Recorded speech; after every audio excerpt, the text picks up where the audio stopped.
Hey everyone, welcome to the weeabooze, the podcast where we get drunk and talk about anime. I'm Kyle. I'm Kevin.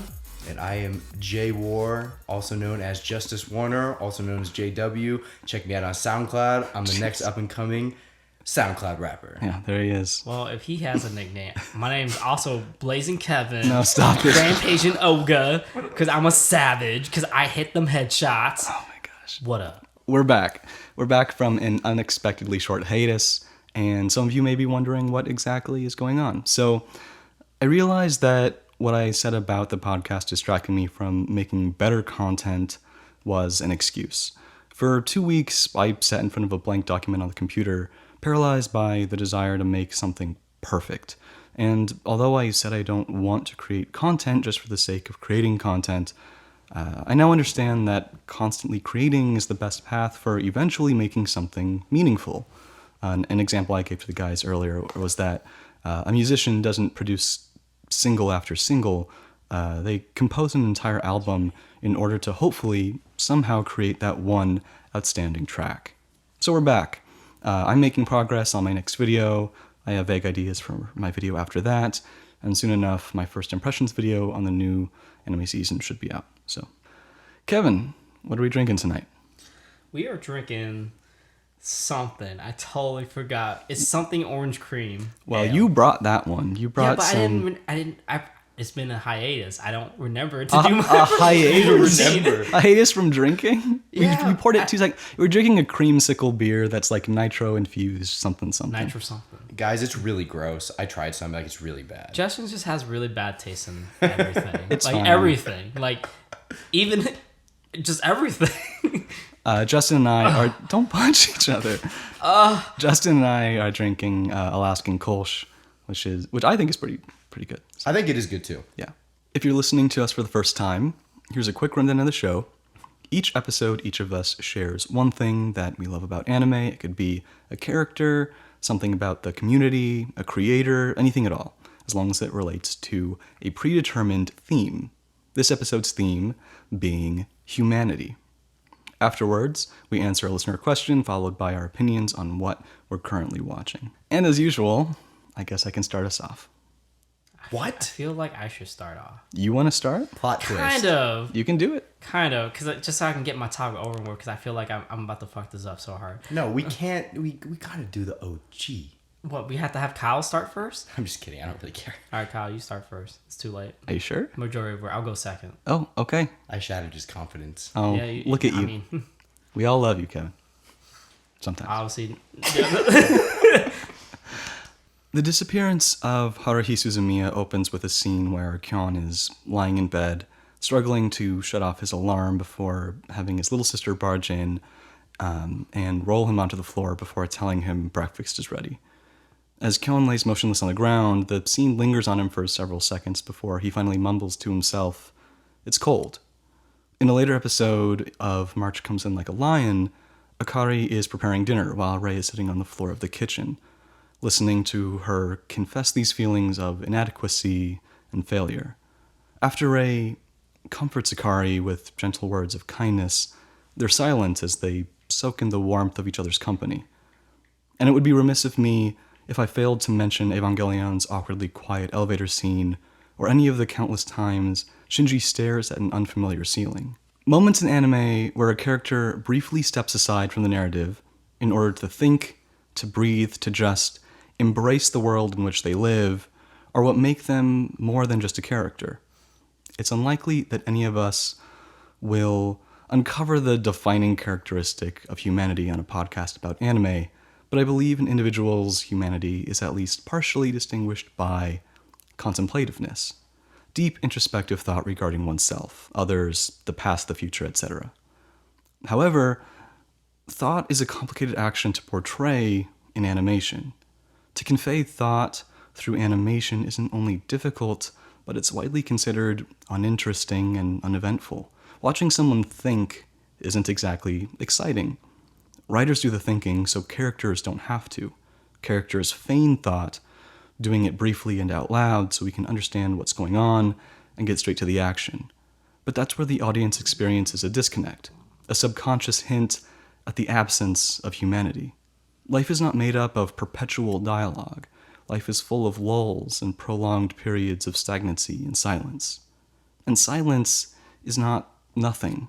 Silence is, in most cases, the signifier of thought, an indication of something distinctly human. So many of these intentionally insignificant moments of reflectiveness are etched into my memory despite me not being able to recall their context. I can envision Spike silhouetted by stars as he stands on the deck of his ship, lighting a cigarette and staring out into space, or Nauta dejected with his eyes cast towards the ground before noticing the sirens of Medical Mechanica blaring in the distance. But if there's one scene in anime that can be classified as the definitive example of beautifully trivial, it would be the train scene in Spirited Away. It's a 3, maybe 4-minute scene that occurs simply to instill a mood. Miyazaki has a famous quote that can be attributed not only to this scene, but to all of his films, which is, quote, "Instead of every movement being dictated by the story, sometimes people will just sit for a moment, or they will sigh, or gaze at a running stream, or do something extra, not to advance the story, but only to give the sense of time and place and who they are. It's called ma, emptiness. It's there intentionally. If you just have nonstop action with no breathing space at all, it's just busyness. But if you take a moment, then the tension building in the film can grow into a wider dimension." End quote. We reach a deeper understanding of ourselves and one another not through frivolous conversation, but through silence. Silence is uncomfortable, so we do everything in our power to mask it with meaningless noise. We hide behind our words as if our voice and our self are two separate entities. In silence, we feel vulnerable, and it's due to that feeling of vulnerability that silence is powerful. Without words and without noise, you're forced to see yourself for who you truly are. Every time Spike looks out into space and takes a drag of a cigarette, he's thinking of his past. These types of scenes that integrate Japanese philosophy of ma are so common and so fleeting, yet they're what I remember most about any series, because it's not until we're faced with silence that we begin to truly listen. As you were saying that, I got a similar feeling to when I first watched your Devilman video. Mm-hmm. You know, not so much the fact, same with the video, it wasn't as much about the particulars of an anime, but rather the underlying themes and philosophies that not just, encapsulate an anime, Sure. but storytelling at large. And as humans, which are very social animals, storytelling runs to the very core of our being. All of our traditions and who we are as humans comes from storytelling, from the ancient days, to now. It's just evolved. So like you were saying, like I agree with everything you're saying, and it's crazy to try to put humanity into an animation. Yeah, not only into animation, but into a narrative. Mm-hmm. Because, when making a story, our thought is we have to get from point A to point B. But how do you get from point A to point B and also interject like a soul into a character? Mm-hmm. And that's often overlooked, especially in, I would say, like Western media, like in Absolutely. Modern movies. We're there to not really feel super attached to a character within like an individual film. We're there to feel attached to them due to longevity. People are starting to feel attached to Iron Man and Captain America because we have lived the past X amount of years just staring at the same characters over and over. Yeah. Like we're not really learning, within reason, we're not really learning about who they are. Yeah. In comparison to like a slice of life anime that is nothing but learning about this character's life. Yeah. We have entire genres dedicated to nothingness, to the daily lives of characters. Mm-hmm. So to the point of what you were talking about, Iron Man, so and just at so many stories in general, everything is based off of the myth of the hero. Mm-hmm. This idea of an individual who has moral integrity, that exceeds normal humanity. So it's difficult when you have a character like that. It's hard to relate to that because no one actually is like that. Right. It's so, life is so gray and humanity is not perfect. And I hate to use this example, but like look at like Soviet Russia and look at like, Nazi Germany. You may think that these people were evil, but they were human. They had the same humanity as us. So when you portray a character as, flawless, like Captain America is a great trope. He's so naive, it's not realistic at all. But then if you have a character like you kept referencing Spike, he's not a bad guy, but he's not a good guy. Right.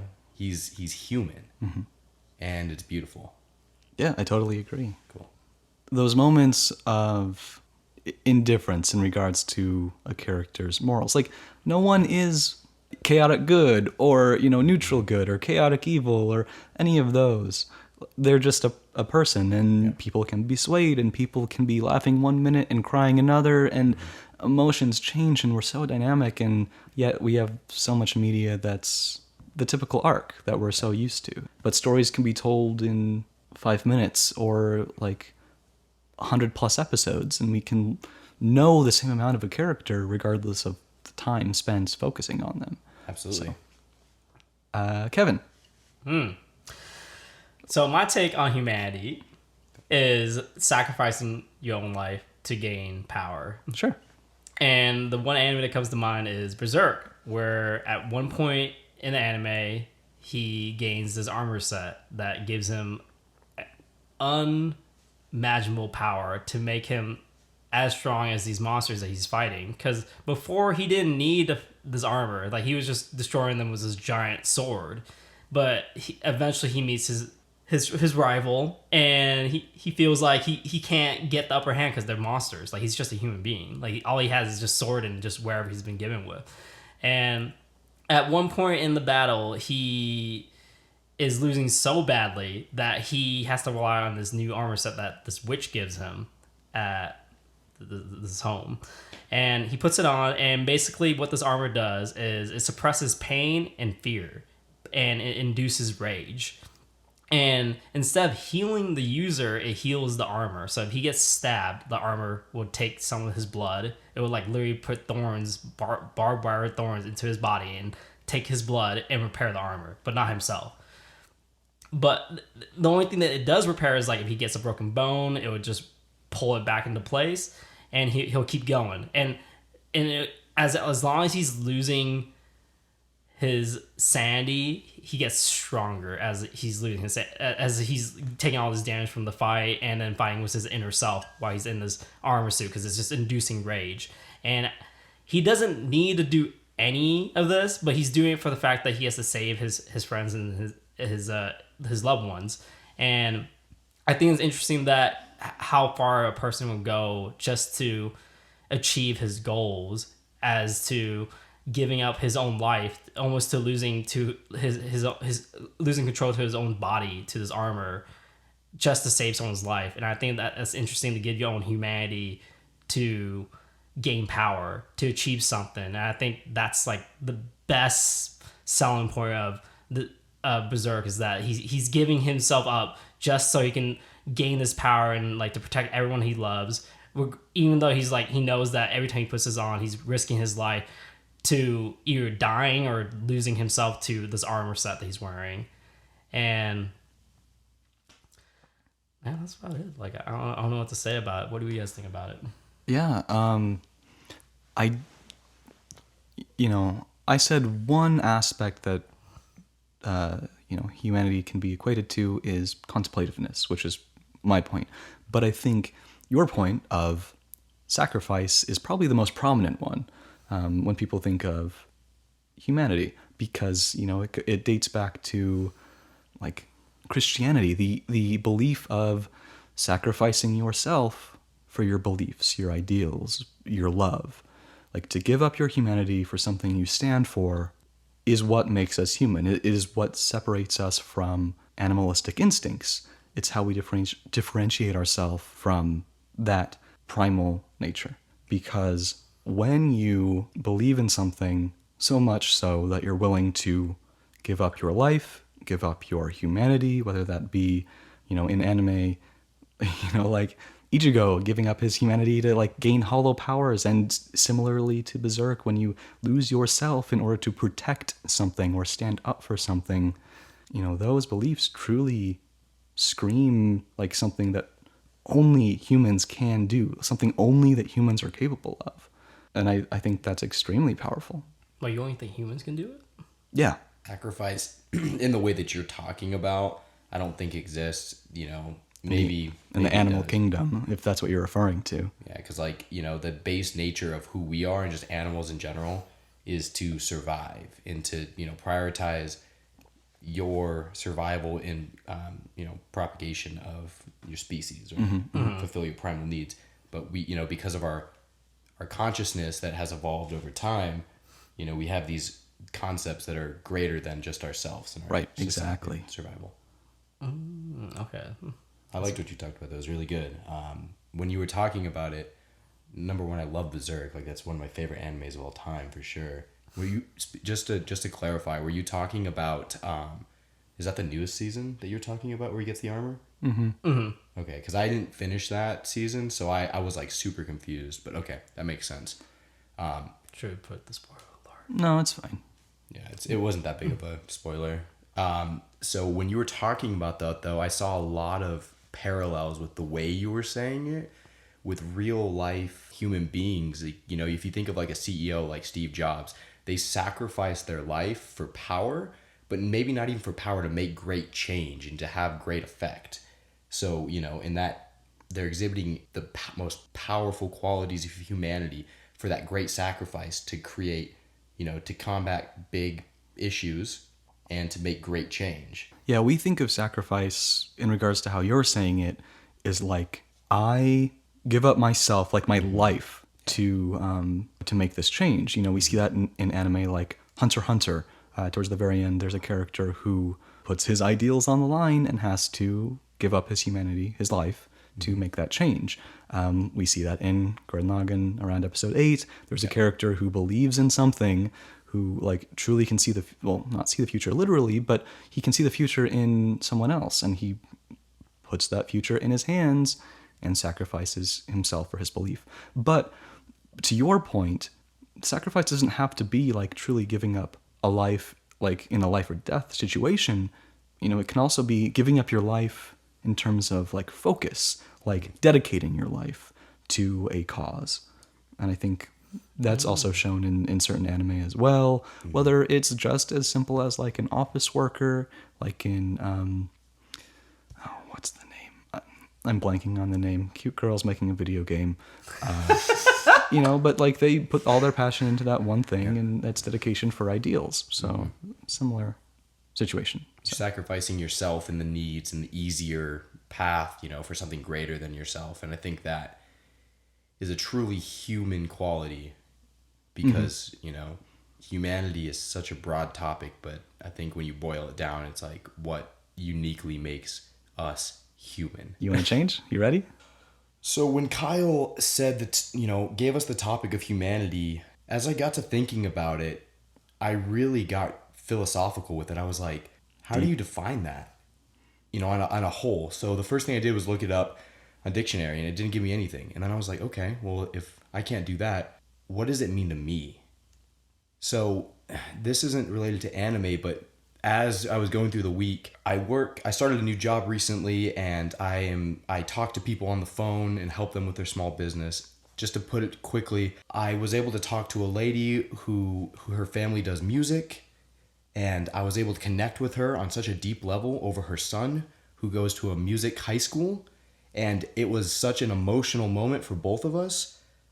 And even though I've never met this person, I truly felt connected, and I was so emotionally touched. That was one of the best aspects of humanity, I decided, is when we're able to connect with each other and have impact on each other's lives, because we're such social creatures. And I was like, that's really cool. Okay. But what about the opposite extreme? And I would have to say betrayal. Betrayal from someone you care about. That is the other extreme of humanity, these two polar opposites. So I had to think, what anime encapsulates these two ideas that I have felt in my own life? And I came to the conclusion that Cowboy Bebop is the epitome of these dualities that I defined humanity as for my personal self. Because although Cowboy Bebop is set in a futuristic space western crime bounty hunting setting, it is not about action and futuristic themes. It's about humanity. So I could just sit here and talk about Cowboy Bebop, but I want to specifically talk about Spike. Cowboy Bebop does a great job of not using dialogue to explain what the characters are thinking, but it shows you very subtly, very slowly. The first scene, you see Spike smoking a cigarette. You don't see his face, it's raining outside. These small, subtle clues.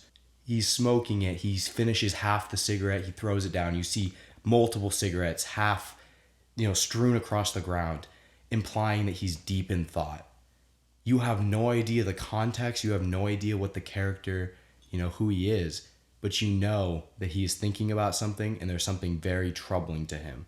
You don't even realize at the time what this means, but as the series goes on, they use these subtle clues without saying specifically what the characters are feeling. They use direct action that are very real and genuine. If I was hurt by the absence of someone that I cared about, I wouldn't sit there and say, hey, I feel really bad about this. After after Edward and Faye leave, Jet and Spike are so hurt and sad. They're listening to depressing music and shoving their mouths full of eggs, doing anything to get their mind off the feelings that they're feeling. They're not using dialogue to be like, I can't believe they're gone, I miss them so much. They're using direct action in which we can identify with, because we will do anything in our power to avoid the negative feelings that we experience on a day-to-day life.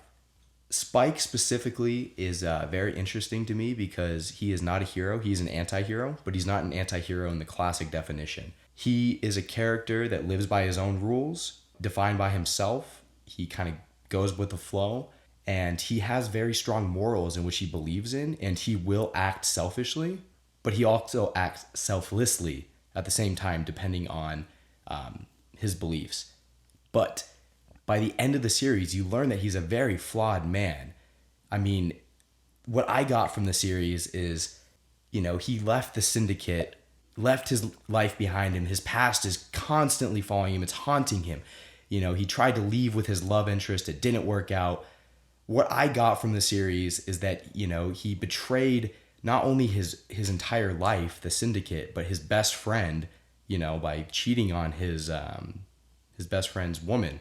And then she rejected him, and it leads to him being tortured by his past and unable to move forward. And that's something that I can identify with, because I've had to leave my entire past life behind myself and move forward, but I'm still trapped by myself.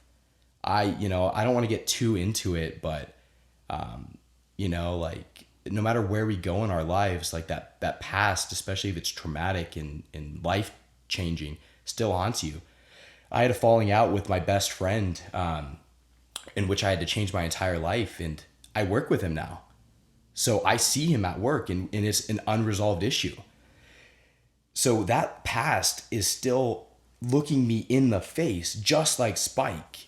And as much as you try to ignore it, it still looks you right in the face, because the two most powerful things in life is betrayal and the human connection. And I think Cowboy Bebop does an excellent job of exploring both the betrayal in the past, as well as the connection that the characters develop for each other. Although Spike complains about Faye, although he seems so annoyed by Aim, he truly grows very closely with the characters Jet, Aim, Edward during the progression of the show.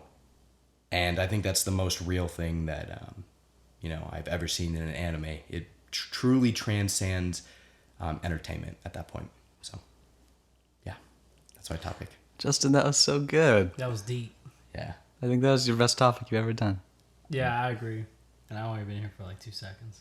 2 seconds. 2 That was, seconds. that was really beautiful. Yeah. And I totally agree. You know, part of me is, you know, we talk about Cowboy Bebop a lot on the show, and it's, you know, I think it's a little bit due to just the fact that, like, you guys haven't seen, like, a myriad of anime series, which is fine. You know, Yeah, even definitely. I myself referenced Bebop in my own topic, but it really is a show that showcases humanity in really its truest form.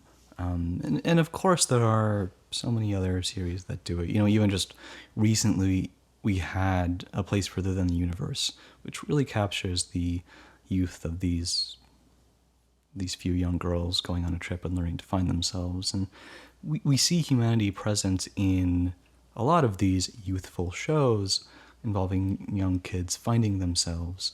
But I feel like it's even more poignant when we see older characters really expressing humanity through connectivity and betrayal and other things that aren't typically expressed through non-narrative based ways, you know, such as mannerisms or, you know, the way they interact with the world or through animation. It's always just, I feel this way because of X. This person is doing this because of this event.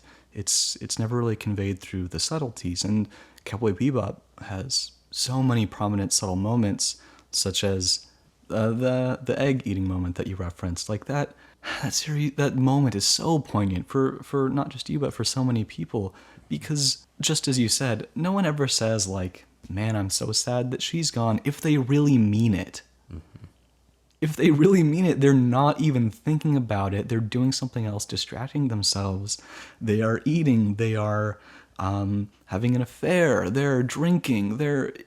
It could be anything, you know. It's not, I'm sad. It's a phrase that's thrown around way too often, but for good meaning, which is show, don't tell.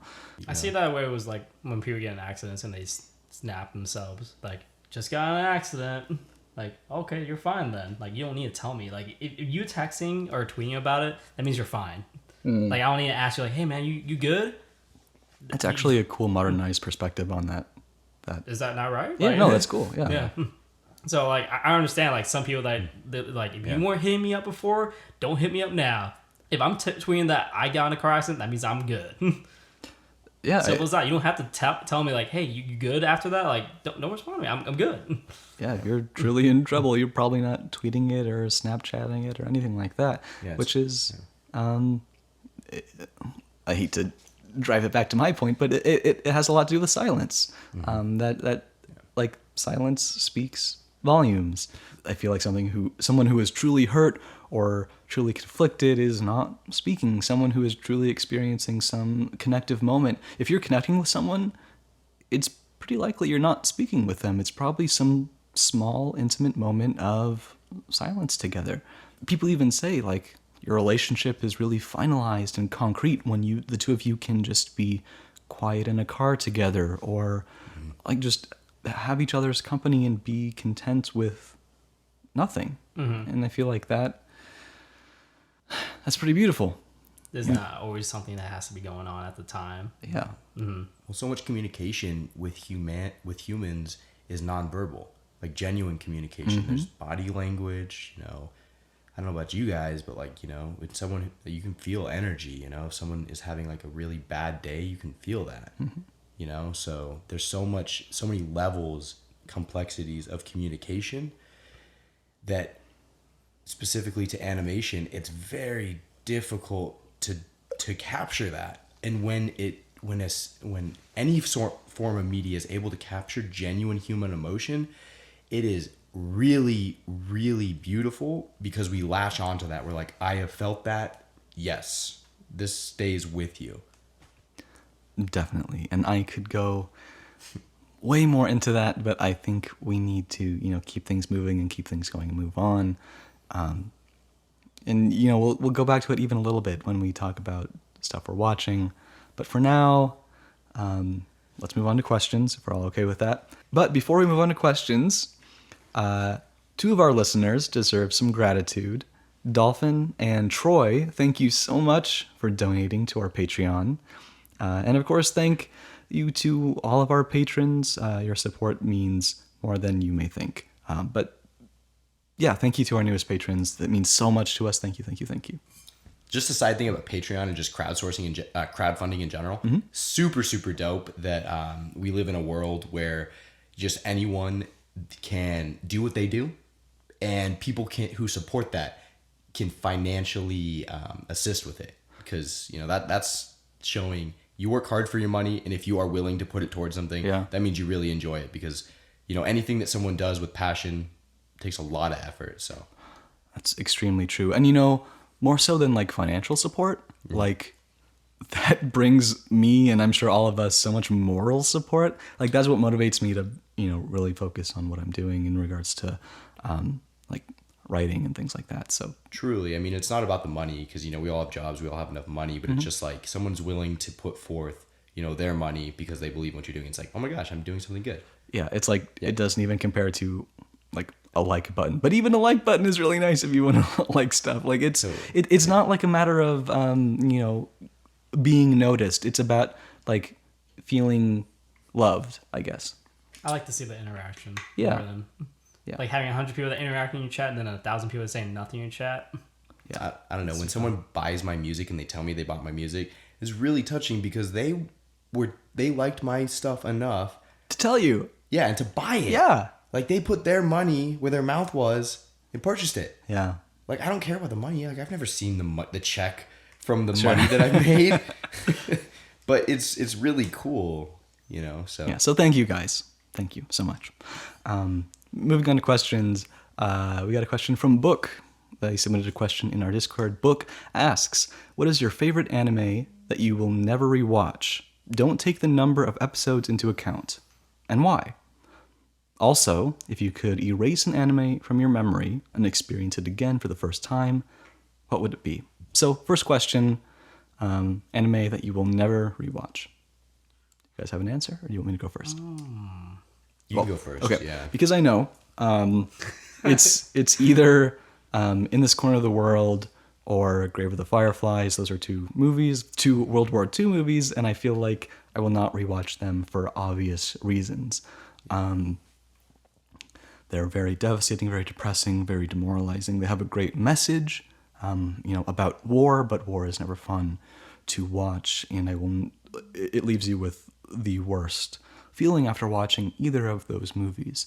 I watched In This Corner of the World in a movie theater alone, and like walking out of that theater was just devastating. Like I think I called my mom, and I was like, "Mom, I just saw like a really emotional movie," and I told her about it, and she was like, "Oh, I'm so sorry," but like, and then Grave of the Fireflies.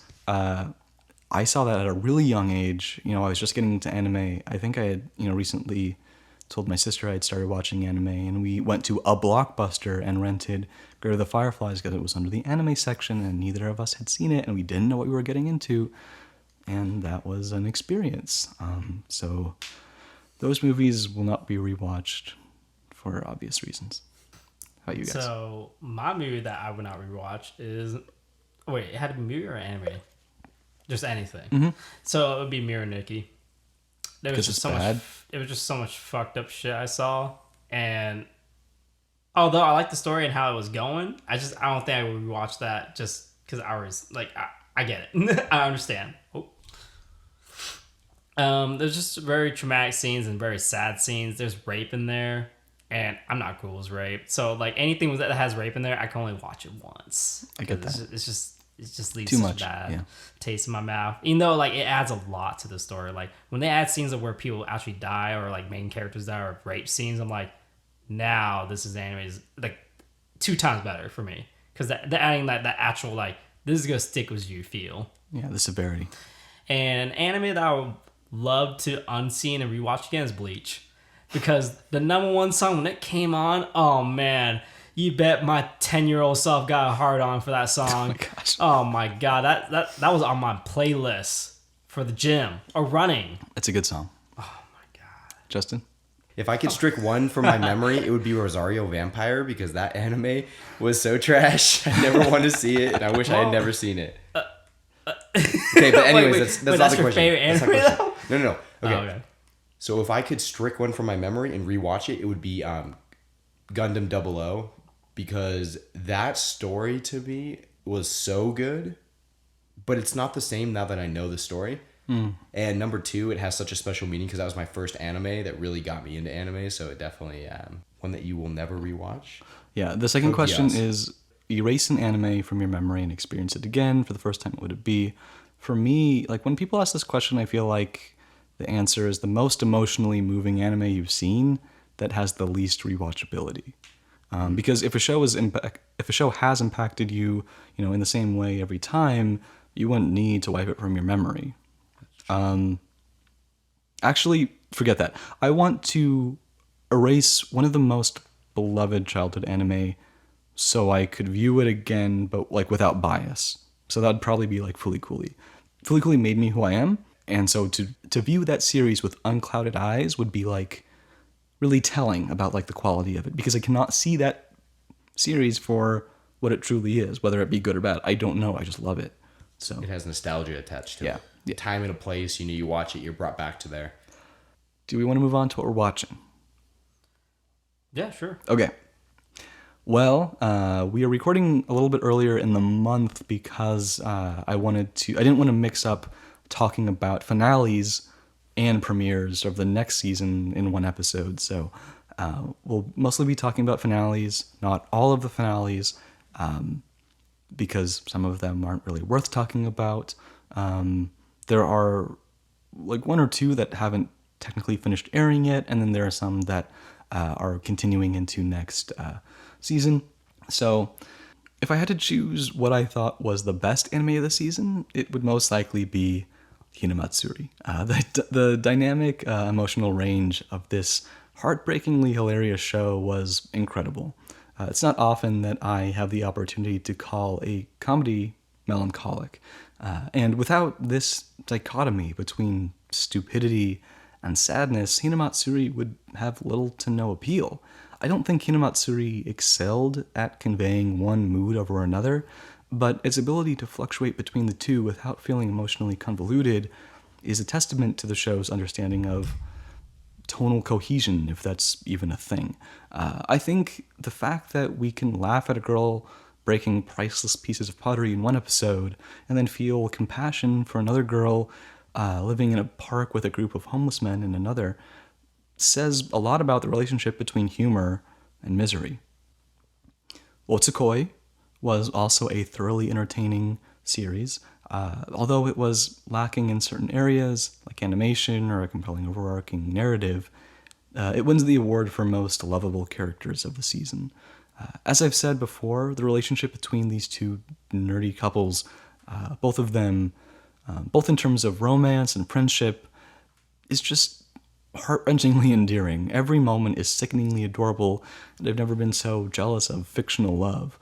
Otsukoi does a phenomenal job at capturing the very real nuances of a modern, nerdy couple. Amanchu Advance was underwhelming, to say the least, which is particularly disappointing considering the first season was among my top 10 of 2016, or whatever year it came out. Legend of the Galactic Heroes. Justin? So good. I have a bunch downloaded right now because they took a break, so I took a break as well. So I have about, I think 3 episodes I need to catch up with. Cool. So I'm super excited about that. Well, because this remake follows the original so closely and treats everything with so much respect, it's difficult for me to comment on the series as a whole. I've seen the original. It's a classic. There's no denying its quality. The remake mostly serves to give the original a much-needed makeover. So what I can say about an anime largely regarded as a masterpiece that hasn't already been said is not much. I don't know what to say because it's predetermined as good. But I guess the interesting kind of philosophical point about it would be like our modern take on why we watch a series like this. Like, do people watch anime for the same reason that they used to? So is a 100+ episode series still relevant? Like, do people go into anime for that reason, or do they go in for these little minute like glimpses into comedy, cute girls, fan service? Like, I don't know if this is relevant anymore. It's still a fantastic series and it's timeless, but I don't know what there is to say about it. Well, let me comment on it as someone who's never seen it before and who thoroughly is enjoying it. For me, I'm seeing Legends of the Galactic Heroes as a really interesting story on the duality of human conflict. You have these two characters that have their own motivations and what they're doing things on opposite ends of the political spectrum in opposing forces. And so to me, it's just a really the characters are likable, their motivation is believable, and it's interesting to see them navigate the world by their own morals. Yeah, definitely. So that's very for true. me, it's just like it's an enjoyable story with depth as opposed to just cute girls and funny lines. Definitely. So Neither of you are watching Boku no Hero, is that correct? I've never seen any of it, so I can't watch the new one. I'm on the trailer. So you haven't started it yet. No, but I got to the intro and then I stopped it because I was. The second I saw the main character, it just hurt my eyes, man.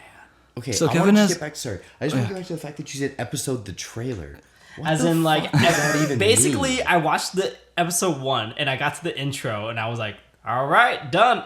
How can you judge an anime based on the opening? No, I don't. I judged it by how cool the main character is. All right. Sorry. Another Well, you guys are missing out. So I am missing out. No, 100%. I will watch it eventually. Like, I will get there. Like, for me to even open the video was like a huge step in the right direction. Well, we all feel so bad for you, Kevin. So You should feel bad for me because I'm retarded. I'll just have to. That's what you wanna hear? That was a microaggression. Is that what you want to hear, Kyle? I That I'm didn't say. retarded? I didn't say anything, Kevin. Sorry, guys. I didn't be more PC about this. So I'll just have to be Duh. vague. I'll be vague about my hero. At 25 years old, Boku no Hero made me feel the way I felt about Bleach at 13. For the first time in a very long time, probably since the Pito scene in Hunter x Hunter, a shonen anime managed to deeply move me. I think we need to figure out how to approach spoilers in the future. And we're just like I can't talk about it with you guys here. But Oh, you can basically, talk it was like the most. I'm speechless. Maybe Hunter and I will do a mini episode on like the season finale of it. So we'll see. But like, for now. Oh, is it not going for another season? no, it's going for another season. But like a wrap. I don't know. We'll talk. I thought it was gonna be like one of those anime where it gets the 100+ episodes. It looks like it. From what you're telling me, if it's gonna be like the next Bleach, like yeah, why not? But yeah, we'll talk about Boku no Hero more when Hunter is back, because it's not fun to just talk about it with two people who haven't seen it. So, Tadakun was overall just such a sweet and heartwarming anime. In comparison to other shows this season, as well as other romance anime, I don't consider Tadakun to be anything tremendously special, but it was an entertaining journey that I'm glad to have watched. And I think unnecessarily criticizing or critiquing it would only discredit its pure-hearted, fairy tale-like nature. It was just so beautiful. It was so cute. It was so cute. I'm just so happy with this cute little story. It's nothing great, but it was fun. Let's talk about Megalobox, though. Let's. You haven't finished, correct? Mm-mm. All right. And you haven't finished either. No, but I can already tell where it's going. Sure. All right, but that means nothing. I was means gonna say, what does that even everything. mean? It means Like, everything. Not really. So it means you have just preconceived notions, nothing It more. does. I remember at a restaurant, I was talking to Kevin. He's like, "Yeah, I'm done with Megalobox. It's bad." I'm like, "Kevin, what the f?" Like, Justin, you haven't Stop seen fighting. enough anime to justify the answer. I hate You don't the understand way that you think sometimes. How do you hate? Even Sam thinks the same way Stop that it fighting. lost No. its oomph. Let me... No, chill. All right, we gotta get Sam and me to jump on. As the one person here who has finished the series, let me speak for a second. So, It was booty. from episode 1 there was some inherent quality about the show that made all of us want to care about it. Like maybe it was the style, maybe it was the premise, I don't know. But for me personally, it never succeeded in making me care. And I think it was a result of Joe feeling so one-dimensional. It's hard for me to describe Joe or his motivations in more than a few words that are synonymous. So like determined, dedicated, stubborn, strong. Because Joe was characterized as a nobody with nothing to lose other than the boxing ring itself, I never felt invested. But, Joe was untouchable. He was undefeatable. So if he wasn't going to be characterized by his ideals, then Megalobox should have supplemented a flat character with action scenes that actually packed a punch. To a certain extent, I partially agree with the sentiment circulating the anime community that a fight doesn't have to be filled with masterful choreography to convey emotion, but that's an idealized mentality that doesn't take into account our predisposed attachment to characters. My point is, if I cared about Joe, the boxing matches wouldn't need to be well animated to make me feel invested. But because he's not a character with depth, the fights should have been a showcase of viscerality, if that's a word, to make me care about Joe, at least on a superficial level. Does that make sense? Mm-hmm. It didn't excel in either category in terms of characterization or animation. Yeah. And that's why it feels so flat to me. The series made you think it was going to end one way. It foreshadowed things I'll just leave it at that. It foreshadowed things, and things didn't happen. There are pros and cons to that, but, at the end of the day, it was underwhelming. We all wanted to like it, but it was underwhelming. I agree with you. I can see it. It slowly became something I didn't want. Like, I compare it to Hajime no Ippo. Like, I got spoiled with Hajime no Ippo. But, Hajime no Ippo had a story. Like, he's a guy that got bullied. And you're like, oh. The thing is, Hajime no Ippo went down the animation route. Like, Ippo's not, like, the character with, like, the most depth. But, like, those fights had such a strong narrative behind them. Like, the ebb and flow of strength and weakness and overcoming, like, these difficulties. And there were narratives and flashbacks within fights. And you never knew who was going to live or die or win or lose. The fight scenes, like I said, packed a punch, like, in more ways than one. Like, bones were shattered and people's dreams were just destroyed in the ring in Hajime no Ippo. Like, that is the best boxing anime. That's one of the best sports anime. Joe's is just like, they don't go into depth with any of the fights. They just sped through them. For me, I was like, if you're gonna speed through these like fights, like you gotta give me like more things to get attached to Joe. Yeah, I mean, like I feel like I kept telling you guys, like, if the final episode of Joe is like a 28-minute, 23-minute fight scene, like, that's gonna be incredible. And it finally boils down to the single moment we are waiting for from episode 1, which is the Yuri Joe fight. Mm-hmm. Even the fight itself was just disappointing. It was, you'll have to finish it if you want. Justin, your input? Yeah, I mean, I don't disagree. Like, I mean, there's a reason why I haven't, like, finished it. It's because, it didn't grip me enough that I have to watch right, it. I feel like both of your not finishing it speaks for itself. Absolutely. People in the community want to, like, talk about, like, why it's good or why it's bad, but, like, you guys couldn't, like, everyone I know couldn't manage to finish it, like, in person. Mm-hmm. So, like... Yeah. I mean, when a series truly grips me, I binge it. What was the gambling anime?